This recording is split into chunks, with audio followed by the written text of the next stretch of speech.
ఇంకొకసారి మహేష్ గౌడ్, అద్దంకి దయాకర్, బల్మూర్ వెంకట్, ఏదైతే చామ రామ్మోహన్ రెడ్డి పిచ్చి పిచ్చి కారు కూతలు కనుక మా పార్టీ పైన, మా అధినేత కేసీఆర్ పైన, హరీష్ రావు గారి పైన, కేటీఆర్ గారి పైన, బీఆర్ఎస్ నేతల పైన కనుక కారు కూతలు కూస్తే అరే ఎవడన్నా ఉన్నాడారా తెలంగాణ ఉద్యమం అప్పుడు ఇళ్లలో వండుకున్నారా మీరు?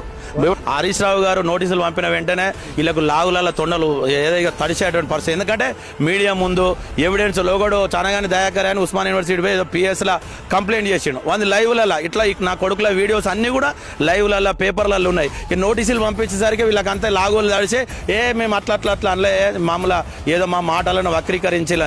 నిజంగా నికార్సైనంగా తెలంగాణ పౌరుషం మీలో ఉంటే, నిజంగా హరీష్ రావు గారు నిజంగా అట్లా క్షుద్ర పూజలు చేసినట్లయితే నువ్వు నిరూపిస్తే బహిరంగ చర్చకు రాండ్రా. మా వాడు నోటీసులు పంపుతాను ఎందుకు మీకు లాగులు నడుస్తా ఉన్నాయి అంటే బట్టగాల్సి మీదేస్తాడని పడతాడు అనుకుంటానవా? ఖబర్దార్ బిడ్డల్లారా, ఉద్యమ పార్టీ నుంచి ఎన్నో త్యాగాలతో ఇక్కడికి వచ్చినాం.